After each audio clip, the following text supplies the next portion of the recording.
एक राजा था जिसका नाम रामधन था। उनके जीवन में सभी सुख थे। राज्य का कामकाज भी ऐशो आराम से चल रहे थे। राजा के नैतिक गुणों के कारण प्रजा भी बहुत प्रसन्न थी और जिस राज्य में प्रजा खुश रहती है वहाँ की आर्थिक व्यवस्था भी दुरुस्त होती है। इस प्रकार हर क्षेत्र में राज्य का प्रवाह अच्छा था।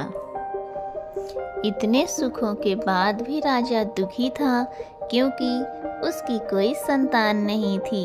यह गम राजा को अंदर ही अंदर सताता रहता था। प्रजा को भी इस बात का बहुत दुख था।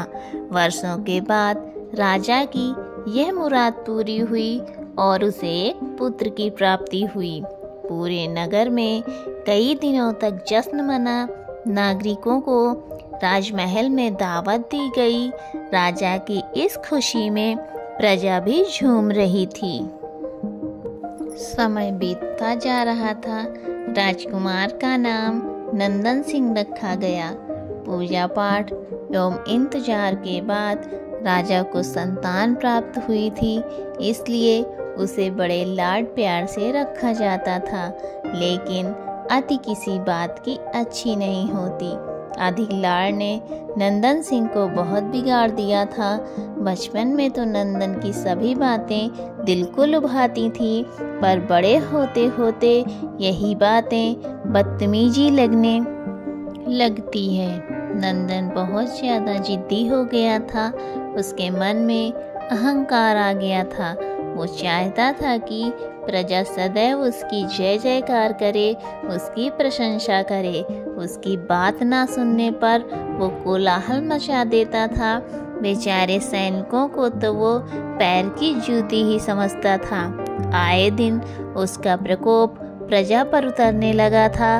वो खुद को भगवान के समान पूजता देखना चाहता था। आयु तो बहुत कम थी, लेकिन अहम कई गुना बढ़ चुका था। नंदन के इस व्यवहार से सभी बहुत दुखी थे। प्रजा आए दिन दरबार में नंदन की शिकायत लेकर आती थी, जिसके कारण राजा का सिर लज्जा से झुक जाता था। यह एक गंभीर विषय बन चुका था।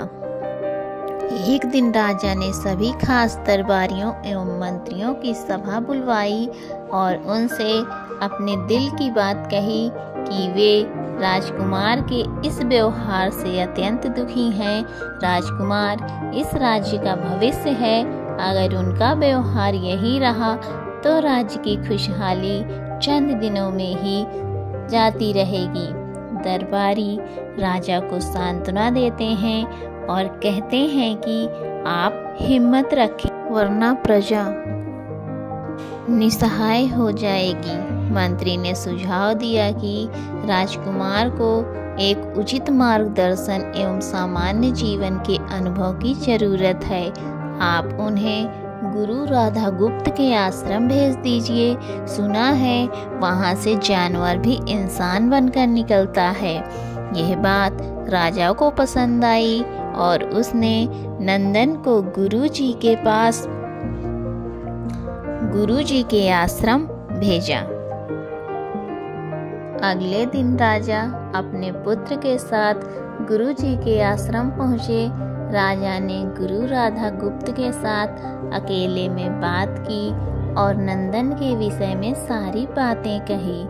गुरुजी ने राजा को आश्वस्त किया कि वे जब अपने पुत्र से मिलेंगे तब उन्हें गर्व महसूस होगा।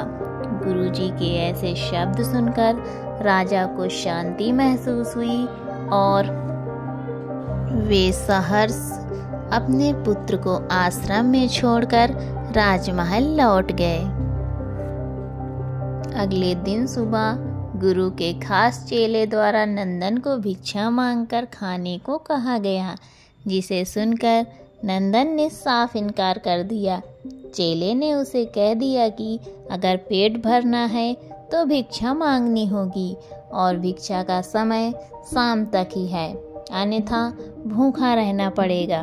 नंदन ने अपनी अकड़ में चेले की बात नहीं मानी और शाम होते होते उसे भूख लगने लगी। लेकिन उसे खाने को नहीं मिला। दूसरे दिन उसने भिक्षा मांगना शुरू किया।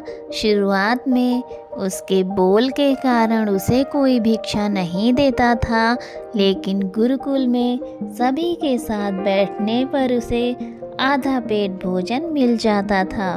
धीरे धीरे उसे मीठे बोल का महत्व समझ आने लगा और करीब 1 महीने के बाद नंदन को भरपेट भोजन मिला, जिसके बाद उसके व्यवहार में बहुत से परिवर्तन आए। इसी तरह गुरुकुल के सभी नियमों ने राजकुमार में बहुत से परिवर्तन किए, जिसे राधा गुप्त जी भी समझ रहे थे। एक दिन राधा गुप्त जी ने नंदन को अपने साथ सुबह सवेरे सैर पर चलने को कहा। दोनों सैर पर निकल गए। रास्ते भर बहुत बातें की। गुरुजी ने नंदन से कहा कि तुम बहुत बुद्धिमान हो और तुम में बहुत अधिक ऊर्जा है, जिसका तुम्हें सही दिशा में उपयोग करना आना चाहिए। दोनों चलते चलते एक सुंदर बाग में पहुंच गए, जहां बहुत सुंदर सुंदर फूल थे, जिनसे बाग महक रहा था। गुरुजी ने नंदन को बाग से पूजा के लिए गुलाब के फूल तोड़ने कहा। नंदन झट से सुंदर सुंदर गुलाब तोड़ लाया और अपने गुरु के सामने रख दिए। अब गुरुजी ने उसे नीम के पत्ते तोड़कर लाने कहा। नंदन वो भी ले आया। अब गुरुजी ने उसे एक गुलाब सूंघने दिया और कहा, बताओ कैसा लगता है। नंदन ने गुलाब सूंघा और गुलाब की बहुत तारीफ की। फिर गुरुजी ने उसे नीम के पत्ते चखकर उसके बारे में कहने को कहा। जैसे ही नंदन ने नीम के पत्ते खाए, उसका मुंह कड़वा हो गया और उसने उसकी बहुत निंदा की और जतर कतर पीने का पानी ढूंढने लगा। नंदन की यह दशा देख गुरुजी मुस्कुरा रहे थे। पानी पीने के बाद नंदन को राहत मिली। फिर उसने गुरुजी से हंसने का कारण पूछा। तब गुरुजी ने उससे कहा कि जब तुमने गुलाब का फूल सूंघा तो तुम्हें उसकी खुशबू बहुत अच्छी लगी और तुमने उसकी तारीफ की, लेकिन जब तुमने नीम की पत्तियां खाई तो तुम्हें तो वो कड़वी लगी और तुमने उसे थूक दिया और उसकी निंदा की।